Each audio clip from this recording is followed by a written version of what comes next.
네, 여러분 안녕하세요. 우리 지난 시간에 이어서 성공한 진로를 완성하는 인생 가이드 두 번째 시간 시작해 보도록 하겠습니다. 우리 지난 시간에는 좋은 인성이 왜 필요한지에 대해서 살펴보았어요.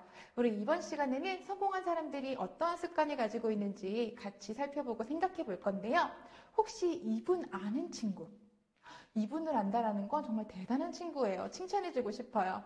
이분은 여러분들 사이에서 그렇게 유명할 수 없는 분이에요. 이분은 어떠한 것으로 유명하냐?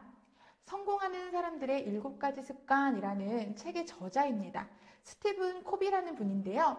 이분은 경영 컨설턴트라는 직업을 가지고 있었어요. 전 세계에 있는 기업들을 다니면서 기업 CEO들을 만나고 어떻게 경영을 해야지 회사가 잘 성장할 수 있는지를 코칭해주는 역할을 했는데요. 그러한 일을 직업으로 삼다 보니까 성공한 사람들을 많이 만나게 된 거예요. 그래서 이분이 성공한 사람들에게는 이러한 공통점이 있구나 라는 것을 발견하고 성공한 사람들의 대표적인 습관 7가지를 책으로 출판해 내었습니다. 그 7가지 어떤 게 있는지 소개해 드릴게요. 첫 번째, 자신의 삶을 주도하라. 두 번째, 끝을 생각하며 시작하라. 세 번째, 소중한 것을 먼저 하라. 네 번째, 승승을 생각하라. 다섯 번째, 먼저 이해하고 다음에 이해시켜라. 여섯 번째, 시너지를 내라. 일곱 번째, 끊임없이 쇄신하라입니다. 우리는 이 중에서도 좋은 인성을 갖추기 위해 습관 4번, 5번, 6번에 대해서 살펴보도록 할 거예요. 먼저 승승을 생각하라입니다. 우리는요, 서로 관계를 맺고 사회에서 상호 협동적으로 살아가야 된다는 거 많이 들어보셨죠? 우리 인간들이 상호작용을 하면서 살아가게 되는데 그 관계는 5가지 패러다임으로 나타나게 된다고 합니다. 먼저 승승의 관계. 너도 좋고 나도 좋은 관계죠. 다음은 승패의 관계. 내가 너보다는 조금 더 우위에 서고 싶어. 다음은 패승의 관계. 결국엔 나만 손해보네. 다 남만 좋은 일 해줘. 다음은 패패의 관계. 나도 안 되면 너도 안 돼. 우리 둘 다 망하는 거야. 마지막으로는 승의 관계입니다. 내가 이길 수만 있으면 아무 상관없어. 여러분들은 어떤 인간관계를 맺고 싶으신가요? 많은 사람들은요, 보통 승승의 관계를 원한다고 합니다. 그런데요, 막상 관계를 맺고 있는 역할을 뒤에서 이렇게 지켜보면 승승의 관계를 추구하는 사람들보다는 승패의 관계나 승의 관계의 위치에 서려는 사람들을 많이 보게 돼요. 예를 들어서 여러분들 사이에서도 그런 친구들 있을 거예요. 놀 때는 정말 재밌게 놀고 사이좋은 친구임에도 불구하고 괜히 시험 기간만 되면은 되게 경쟁심에 불타오르는 친구. 또는 나도 이 친구하고 잘 지내고 서로서로 잘 되면 좋을 것 같기는 한데 왠지 내가 저 친구보다는 더 좋은 대학에 가고 싶은 마음이 막 들끓기도 할 거예요.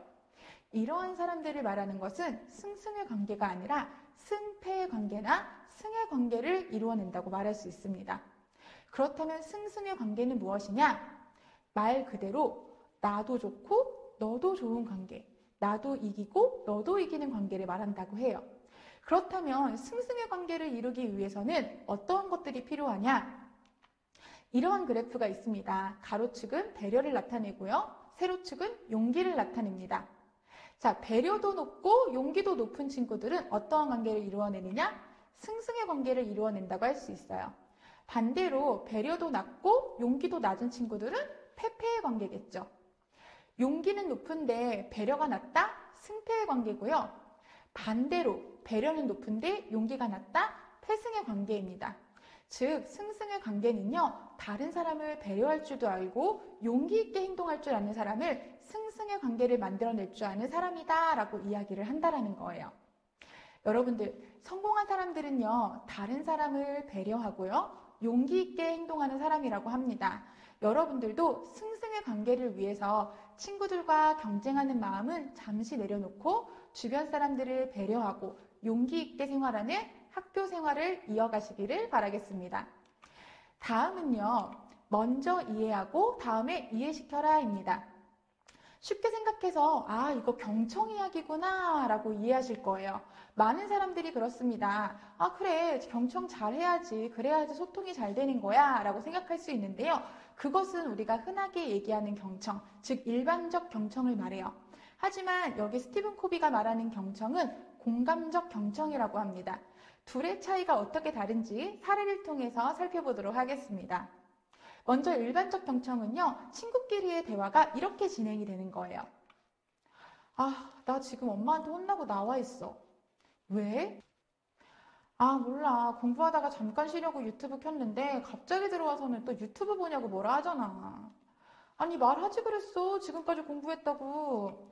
아, 말하려고 했는데 계속 막 뭐라 하니까 말하기 싫어지더라고.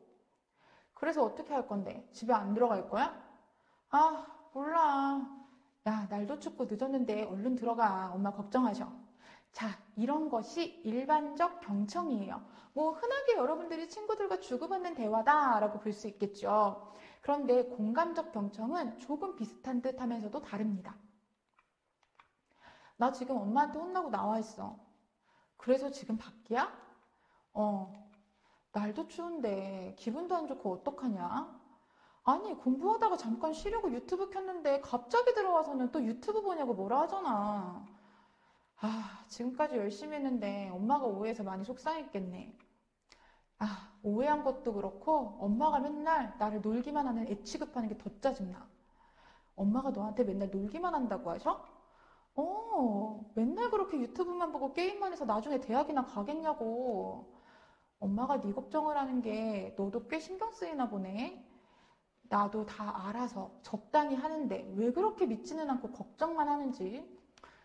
그러게, 너도 다 생각이 있는데. 그럼 지금 들어가서 엄마랑 대화를 좀 해보지 그래. 너도 열심히 공부하고 있다고. 그럼 엄마도 네 걱정을 좀 덜 하시지 않을까? 지금 날씨도 추워서 엄마도 걱정하고 계실 거야. 여러분, 차이점 느껴지시나요?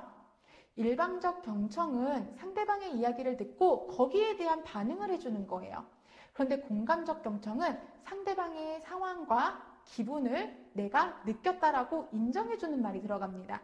예를 들어서 기분도 안 좋고 상대방의 기분이 어떤지를 내가 공감해주는 거예요. 또 엄마가 오해해서 많이 속상했겠네. 속상한 마음을 알아주는 거죠. 엄마가 맨날 너한테 놀기만 한다고 하셔? 상대방이 들었던 이야기를 되풀이해주면서 내가 너의 감정과 상황을 모두 다 이해하고 있어 라고 알려주는 겁니다. 이것이 바로 공감적 경청이에요. 성공한 사람들은 상대방의 기분과 상황을 인정해주는 경청을 한다고 합니다. 여러분들 지금부터 한번 가족들과 친구들에게 공감적 경청을 해보시는 건 어떨까요? 자, 마지막으로 시너지를 내라입니다. 시너지는요, 여러분들 흔하게 생각해서 1 더하기 1 해서 2가 된다라는 것이 아니에요. 예를 들어서 사랑하는 남자와 사랑하는 여자가 결혼을 했습니다. 그러면 그 가족 구성원은 둘이 되는 게 맞아요. 그런데 둘이 사랑을 하다 보니까 아이가 태어났고요. 또 아이를 한 명만 낳은 게 아니고 자꾸자꾸 낳아서 가족이 넷이 되고 5이 돼요. 분명히 결혼은 둘이 했는데 살다 보니까 그 가족 구성원들이 넷이 되고 5이 된다는 거죠. 이게 바로 시너지예요. 예를 들어서 설명해 드려볼게요. 두 친구가 있습니다. 한 친구는요, 정보 수집과 자료 정리를 잘하는 친구고요. 한 친구는 아이디어와 친화력이 좋은 친구입니다. 이 두 친구가 함께 모여서 조별 프로젝트를 참여하게 되었어요. 그러면 당연히 정보 수집 능력과 자료 정리 능력, 그리고 아이디어와 친화력이 이 두 친구의 강점이 되겠죠. 그런데 이 4가지 역량이 합쳐져서 새로운 역량들이 또 등장을 한다는 거예요. 원인 분석도 할 수 있게 되었고요. 문제 해결도 할 수 있게 되었고요. 팀워크도 좋아졌고요. 커뮤니케이션도 잘하게 되었다는 거예요. 본인들이 가지고 있었던 역량은 4개밖에 되지 않았지만 이 4가지의 역량이 또 합쳐지니까 또 다른 4가지의 역량이 발휘되더라라는 겁니다. 이것처럼 시너지는 1 더하기 1은 2가 아니라 1 더하기 1을 했더니 3이 되고 4가 되고 5가 되는 거예요. 이것처럼 여러분들 시너지를 내기 위해서는요, 서로의 강점을 찾아주고 인정해주는 것이 중요합니다. 서로의 강점을 알아야 나의 강점과 함께 합쳐서 또 다른 강점들이 마구 발생되게 되는 거예요. 그래서 성공한 사람들은요, 사람들을 만날 때 저 사람의 강점이 무엇이지, 저 사람의 장점이 무엇인지를 잘 찾아서 자신의 장점과 융화되도록 만든다고 합니다. 여러분들도 지금부터 내 주변 친구들의 장점을 찾아보시는 거예요. 그리고 나의 장점과 어떻게 시너지를 낼 수 있는지 함께 고민해 보시기 바랍니다. 마지막으로 함께 살펴볼 것은 사람을 끌어당기는 자석 언어입니다. 자석 언어가 필요한 이유는요, 우리가 좋은 인성을 갖기 위해서는 서로 좋은 관계를 만들어 나가야 되기 때문이죠. 관계를 만들어 나가는 데는 여러 가지 요소가 있겠지만 가장 대표적인 게 언어, 커뮤니케이션이 될 수 있습니다. 그래서 좋은 인성을 갖추고 좋은 관계를 만들어 나가기 위한 자석 언어의 3가지 요소를 살펴볼 거예요. 첫 번째, 자석 언어의 가장 기본은 부정적인 표현을 하지 않는다라는 겁니다. 여러분들 잘 아시다시피 좋은 말만 듣고 자란 양파와 부정적인 말만 듣고 자란 양파는 성장 자체가 달라지잖아요. 이것처럼 여러분들 친구들과 함께 이야기할 때 비속어 쓰고 욕하는 친구들이 있을지도 모르겠는데요. 그러한 말보다는 상대방의 장점, 상대방을 칭찬할 수 있는 언어들로 서로 좋은 에너지를 주고받는 것이 필요합니다. 그렇게 좋은 언어, 긍정적인 표현을 주고받을 때 그 사람과 더욱더 가까워질 수 있다는 것이죠. 두 번째, 자석 언어는요, 단답형으로 끝나지 않게 질문하는 거예요. 예를 들어 볼게요. 주말 잘 보냈어? 담임 선생님 잘 만났어? 이렇게 물어보면은요, 나올 수 있는 답변은 또는 아니, 2가지밖에는 없어요. 그러면 거기서 대화가 단절되거나 내가 추가적인 질문을 다시 해야 된다는 것이죠. 그런데 자석 언어의 질문법은 조금 달라요. 질문을 할 때 아니로 나올 수 있는 질문을 하는 것이 아니라 조금 더 길게 나올 수 있는 답변을 하도록 질문하는 것입니다.